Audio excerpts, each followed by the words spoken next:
La historia del Doctor Muerte. El asesino serial que terminó con la vida de 215 pacientes en el domicilio del pánico.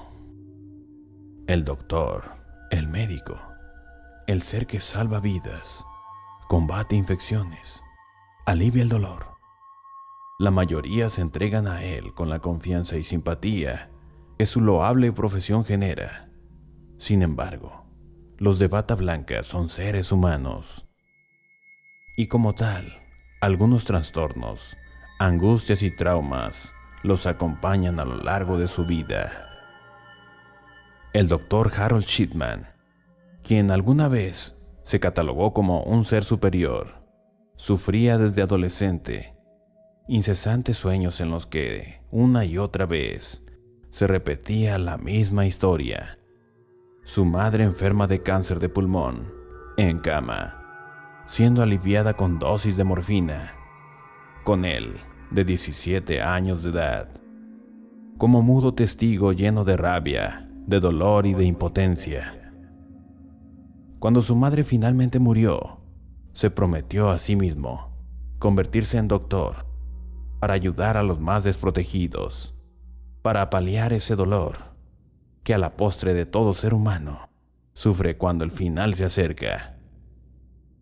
En 1970 se graduaría con honores en la Escuela de Medicina de Reino Unido. Casi desde que empezó a trabajar como médico en el Centro Médico Abraham Ormerod en Todmorden, al oeste de Yorkshire, en Reino Unido. En 1970, Harold se hizo adicto a la petidina, un fármaco de la familia de la morfina, por lo que en 1975 fue multado por falsificar recetas del estupefaciente para consumo propio. En su currículum destaca el ser médico de cabecera en el Centro Médico de Donnybrook, ubicado en Hyde, cerca de Manchester, de 1977 hasta 1993.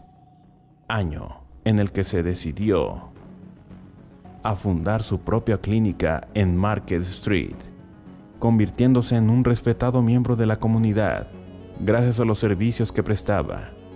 Los vecinos lo llamaban cariñosamente Fred. Del abuelo benevolente al asesino serial más temido en los últimos tiempos. En 1998, la cloaca se destapó. Entre la sorpresa de sus vecinos, que no lo podían creer, la policía londinense allanó el consultorio del querido abuelo y médico, Fred, para llevárselo esposado a la comisaría. Enfrentaba una acusación de falsificación de testamento.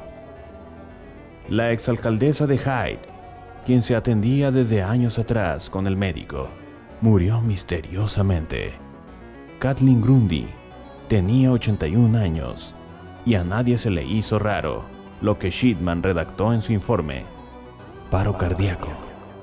Lo raro fue que al momento de abrir el testamento, el abogado de la fallecida revelara que le habían dejado todo su dinero al galeno por sus atenciones brindadas durante toda su vida.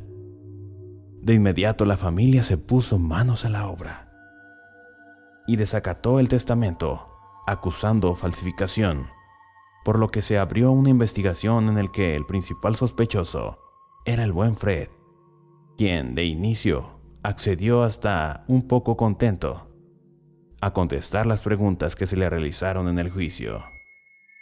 La cloaca se abrió, en realidad, cuando se ordenó que se exhumara el cuerpo de la exalcaldesa, para que otro médico lo pudiera analizar y corroborara la versión de que un paro cardíaco había acabado con su vida. Los resultados dejaron helado a medio Reino Unido. La mujer había muerto de una sobredosis de morfina. Shipman fue detenido y sujeto a investigación.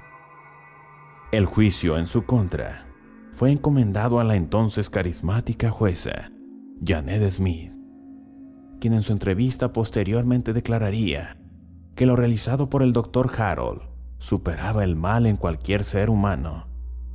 Y es que tras la autopsia realizada a la señora Grundy, se ordenó la exhumación de 14 expedientes del galeno, quienes también habían muerto de manera misteriosa y en cuyos cuerpos se encontró, de la misma manera, grandes dosis de morfina.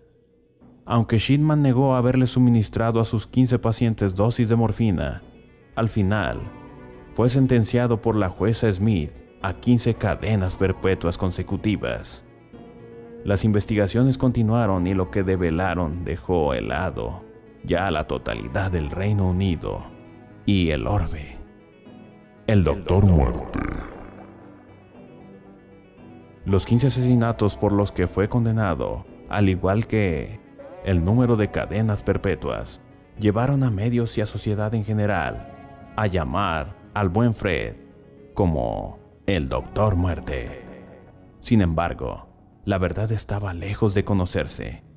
La investigación posterior llevó a las autoridades a descubrir que Shipman había firmado, en 25 años, 521 certificados de muerte de pacientes suyos.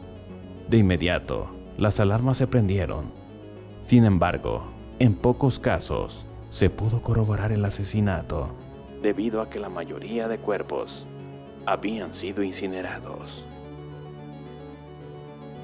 Ha sido un trágico fallo en los sistemas los que han permitido que los crímenes de Shipman permanecieran ocultos muchos años.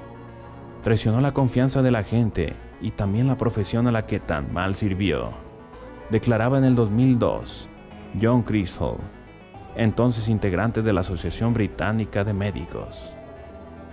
Se calcula por la investigación que se han realizado en torno a los certificados de defunción y documentos del Dr. Shipman, a quienes por supuesto le retiraron su licencia para ejercer, que cometió al menos 215 asesinatos de personas entre 41 y 93 años, usando el mismo método, inyectándoles morfina.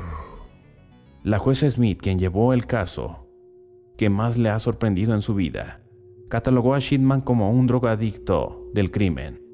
El adicto, pues, murió el 13 de enero del 2004, justo antes de que cumpliera 58 años, después de que se suicidara, colgándose en su celda, en la prisión de Wakefield.